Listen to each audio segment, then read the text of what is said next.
Hello everyone, welcome to From the Star Wars Home Video Library. I'm your host Nathan P. Butler. This is the second of 3 episodes that are focusing on some new arrivals for me, particularly when the third one finally gets here, that take a look back into the era of 1997, or really 1994 to an extent, up through the year 2000 in terms of LaserDisc releases from Japan, some of which are similar to US releases, some of which were released at the same time but notably different, and some of which managed to outpace the US in coming out after the US LaserDisc market pretty much imploded and there were no more Star Wars LaserDisc releases. Last time we took a look at this, the 1997 Special Edition Trilogy set from Japan that was a counterpart to the US set. The US set, of course, was this one. Again, Star Wars Trilogy, Special Edition, widescreen, LaserDisc set, just looks a bit different. That was the final LaserDisc release of any Star Wars film in the United States. Now, we've talked on this show repeatedly about how as the US LaserDisc market was ending for Star Wars films, it was still going in Japan, and how basically importing became the option of choice for many Star Wars fans. So, when it came time for The Phantom Menace to be released on home video in the year 2000, 1 full year before the release of the first Star Wars DVD, the widescreen version of The Phantom Menace on DVD in 2001, we did see a LaserDisc release of The Phantom Menace in Japan. That was this. And a lot of Star Wars fans imported this from Japan in 2000 because they wanted something better than VHS and DVD wasn't available yet. For those who were clamoring for a digital version of the films, regardless of what type of format it was on, something they could play in their computer rather than a VHS, a lot of folks imported Malaysian VCDs, a 2-disc set here when it comes to The Phantom Menace. But while a lot of attention, especially on this show, gets paid to the 2000 LaserDisc in Japan of The Phantom Menace, we tend to forget that, 2000 wasn't just about The Phantom Menace when it comes to Star Wars home video releases. Remember, in the United States, we had a reissue of the VHS version of the special editions, this time with a special Episode 2 featurette, mainly about Owen and Beru, on the A New Hope tape. We had a full-screen version with the cool thing where we had an image underneath, and then little clear sections of an outer slipcover that you slipped on, and that gave us this vertical line on the full screen version that showed Vader and the X-Wings, so C-3PO and the droids, Yoda and a duel, and then our titles on the other side. This was accompanied by a widescreen release that is marked widescreen, whereas the full screen was not marked as such, another one with clear sections with the same inner packaging, but when you actually slip that slipcover on, notice that we see just the space battle instead of Vader in the space battle, just the droids instead of the droids and C-3PO, just the duel instead of the duel and Yoda, and again, titles on the other side. That was how US audiences got a chance to check out the Star Wars films again on home video in 2000. No Betamax, no CED, those were dead. No LaserDisc, it had recently died only 3 years before with its final US release, and DVD wasn't coming for another year. You may recall that early on we talked about how that led to a lot of people in the US importing this. The Star Wars VCD set, just like for Phantom Menace, in 2000, just like the Phantom Menace, coming from, again, just like Phantom Menace, from Malaysia. That is this sucker. Again, we've looked at it before, with those 2-disc versions, 2 VCD versions, of the individual films, all inside one boxed package.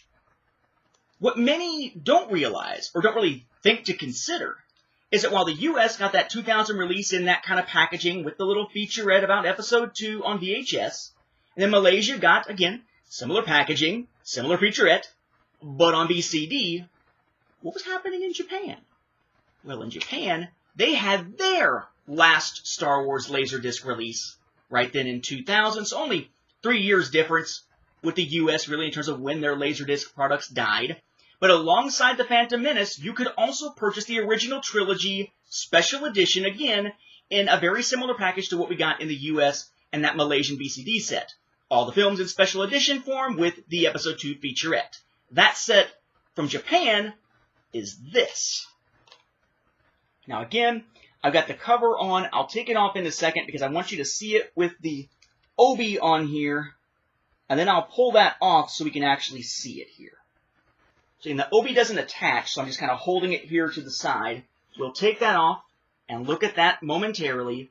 This is the packaging beneath, and this should look very, very similar to what we've seen before. What's interesting here, though, is that whereas you had packaging like this for full screen for the Malaysian VCDs, the only option you could go with, and you had packaging like this for the full screen version on VHS in the US, remember with that vertical line instead of just the top or bottom being shown widely, here we have a widescreen LaserDisc set with the vertical line instead of horizontal.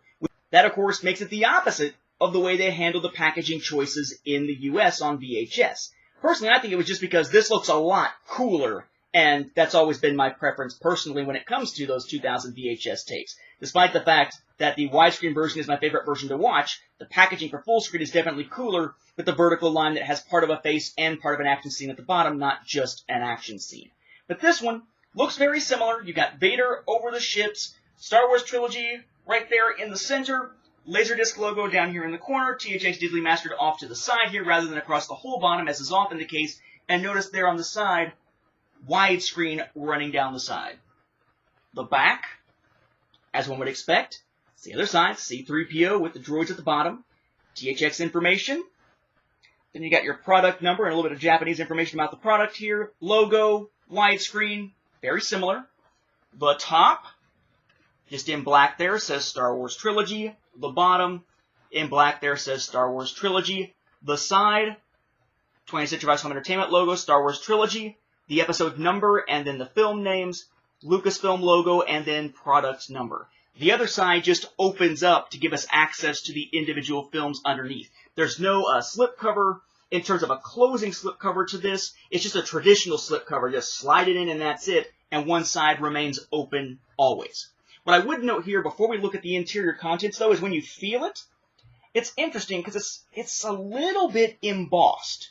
Not heavily so. It's not going to really kind of puff out like a lot of the ones we see in the US, like, say, the 2004 DVD set, but it is a tiny bit embossed on the logo and on the little gold strips that go up and down from the logo, which I thought was a nice touch. In case you're wondering, though, it's not all the gold. The widescreen lettering is not embossed, nor is any of the THX stuff or any of the text down there at the bottom. It's just the logo and the lines. Before we look inside, we'll look at the obi. So we have 20th Century Fox Home Entertainment. We have the price there of 14,000 yen. This is, by the way, the same price as the release from 1997. But interestingly, and maybe it's an exchange rate kind of thing, the prices on the Definitive Collection from back in 95, or the Collector Set from 95, or the Definitive Collection from 94 were way higher than this. So probably because it's less discs, but partly maybe there was an exchange rate kind of issue going on there, changing over time. We have the widescreen logo, same logo we see found on the Phantom Menace's obi. LDG with LaserDisc, THX, Dolby Digital. Text going down in Japanese primarily, all the way down there. But then we do, of course, have the LaserDisc logo again. Gives you mono and stereo information. These are CLV discs, so again, it's going to be 2 discs per film, 3 sides used, 1 side not. And it does note that down there on the bottom. Then on the back, information about it being widescreen, Japanese text for the most part, except the THX logo there telling you it's a THX mastered LaserDisc. And if you check out the side, 20th Century Fox Home Entertainment, title in Japanese, Lucasfilm logo, and product number down there at the bottom. As with last episode, on the shelf, you'll have the obi on it, and you'll be seeing Japanese text. As soon as you take it home and take the obi off, you got the English text. Inside, we have our individual films. We have A New Hope. I like these covers, by the way. It's the same cover art that we see in the US versions, of course, and on the VCDs and all, except this is just nice and big, and it's not really cluttered up. It's just, here's the artwork, small LaserDisc logo, a little bit of THX stuff underneath the film logo, widescreen in gold down at the bottom. That's it. Not a lot of flashy stuff to go with it. On your side there, you'll see it says Star Wars, A New Hope. You got your product number down here on the side. Nothing on the bottom or top, which is generally the case. And on the back, The force is strong with this one. Then Japanese text, pictures of the film, chapter listing that says Side 1 and Side 2 chap/track in English, but then the actual chapter names are in Japanese. You got your various company logos down there, stats about it in Japanese and a little bit of English, and then your English cast and crew listing there. Before we look at any labels or anything, let's check out the other covers. We have Empire Strikes Back. Again, nice and clean looking. Similar spine. Similar back. And then we have Return of the Jedi. Again, similar look.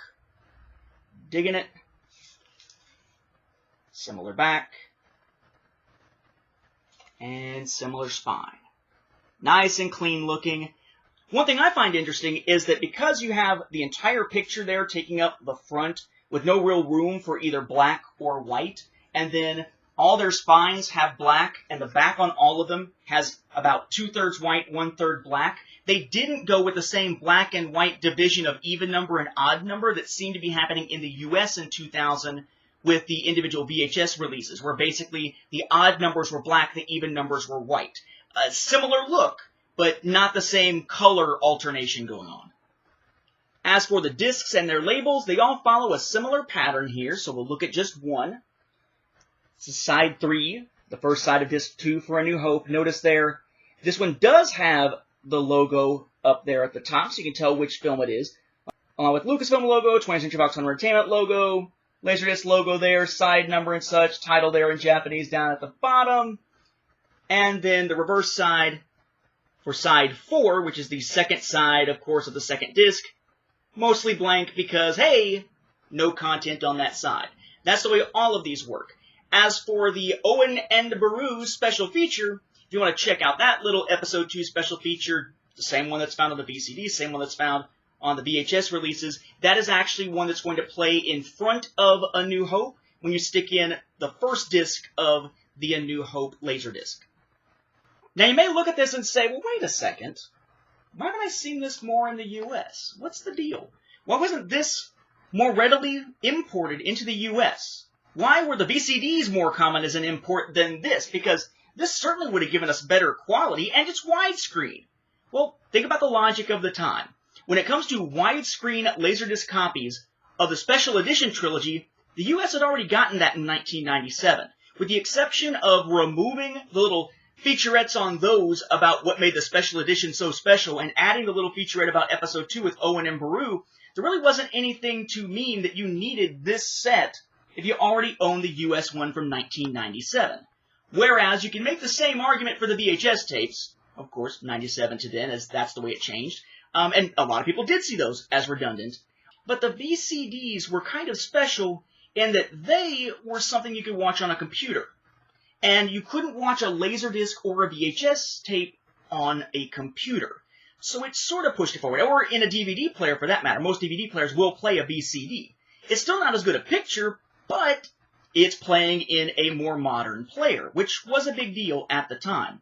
As for why this would have been less heavily imported than The Phantom Menace, I think that's probably kind of obvious, because at least for video files and audio files of the time, we already had a really nice way to watch the special editions with the 1997 LaserDisc set from the US. We had nothing but VHS for The Phantom Menace in 2000, so that was when we reached out beyond to try to get our hands on those LaserDiscs. So, it's just another instance in which we see a change of what formats work in any individual country at any given time as part of their marketplace, and when they are not in balance between countries, we'll see some importing going on, we'll see some interesting releases from one region that don't appear with the corresponding one in the other.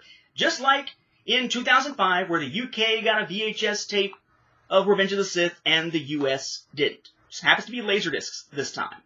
Next time, we'll check out the original version of the definitive collection on LaserDisc as released in Japan in 1994 and see how that compares to the reissue of it we've already seen from 1995. We'll find that it's also a little bit different than the 1993 version from the United States, but only in a small way. What is that way? Check it out in the next episode, when it finally arrives in the mail. With that, we'll wrap up this episode. Thank you for watching, and may the Force be with the home video viewers.